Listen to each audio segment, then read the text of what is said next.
அநாதி சிநேகத்தால் என்னை நேசித்தீரையா, உம் காருண்யத்தினால் என்னை அழைத்துக் கொண்டீரே.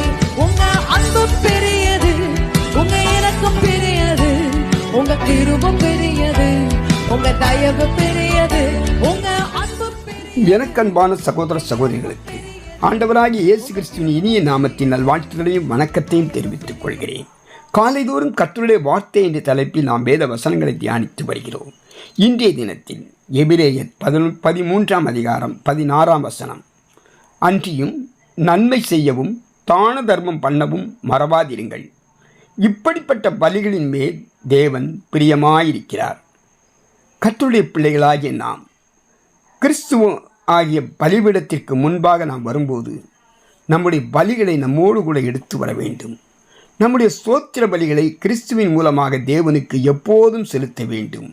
நம்முடைய துதிகளும் ஸ்தோத்திரங்களும் கர்த்தரை துதிக்கிற ஸ்தோத்திர பலியாகும். கர்த்தருடைய பலிபீடத்திற்கு முன்பாக நாம் தேவனை போற்றி புகழ்ந்து பாட வேண்டும். நன்றியோடு ஸ்தோத்திர பலிகளை ஏறெடுக்க வேண்டும். ஸ்தோத்திர பலிகள் உதடுகளின் கனி என்று அழைக்கப்படுகிறது. கிறிஸ்துவனுடைய நாமத்தை துதிக்கும் உதடுகள் கனியாகிய ஸ்தோத்திர பலியை இயேசு கிறிஸ்து மூலமாய் நாம் எப்போதும் தேவனுக்கு செலுத்த வேண்டும். கர்த்தர் நம்முடைய ஸ்தோத்திர பலியில் பிரியப்படுகிறவராயிருக்கிறார். அதே வேளையில் நாம் மற்றவர்களுக்கு நன்மை செய்கிறவர்களாகவும் இருக்க வேண்டும். தான தர்மம் பண்ணுகிறவர்களாகவும் இருக்க வேண்டும். இப்படிப்பட்ட பலிகளின் மேல் தேவன் பிரியமாயிருக்கிறார். ஸ்தோத்திர பலிகள் உதடுகளின் கனிகள். இதில் வார்த்தைகள் மாத்திரமே உள்ளது. நம்முடைய பலிகளை வார்த்தையினால் செலுத்தினால் மட்டும் போதாது. இந்த வார்த்தைகளோடு நம்முடைய கிரியைகளும் சேர்ந்திருக்க வேண்டும். பிறருக்கு நன்மை செய்து தான தர்மம் பண்ணும்போது இந்த பலியில் தேவன் பிரியமாயிருக்கிறார்.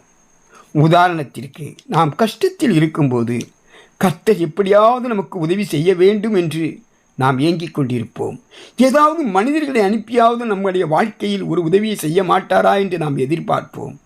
அதுபோல மற்றவர்கள் கஷ்டப்படும் போது நாம் அவர்களுக்கு உதவி செய்யும்போது கர்த்தர் நம்மேல் பிரியமாயிருப்பார். நன்மை செய்யும்படி உனக்கு திராணி இருக்கும்போது அதை செய்யத்தக்கவர்களுக்கு செய்யாமல் இராதே என்று நீதிமொழிகள் 3ஆம் அதிகாரம் 27இல் எழுதப்பட்டுள்ளதை நாம் பார்க்கிறோம். நல்ல சமாரியன் கதையில் பார்த்தோமானால், குற்றுயிராய் கிடந்த மனிதனைக் கண்டு ஆசாரியரும் லேவியரும் ஒதுங்கி போனார்கள். அவர்கள் நினைத்திருந்தால் அந்த இடத்தில் உதவி செய்திருக்க முடியும், அந்த குற்றுயிராய் கிடந்த மனிதனை காப்பாற்றியிருக்க முடியும். ஆனால் அவர்கள் கண்டுகொள்ளவில்லை, ஒதுங்கி போனார்கள். அதே நேரத்தில் வந்த நல்ல சமாரியன் மனதுருகி அவனுக்கு உதவி செய்ததை பார்க்கிறோம். இப்படிப்பட்ட நல்ல மனிதருக்கால் வாழ வேண்டும். கர்த்தராகிய இயேசு கிறிஸ்து நாம் கஷ்டத்தில் இருக்கும்போது மனதுருகி நமக்காக உதவி செய்கிறவராயிருக்கிறார்.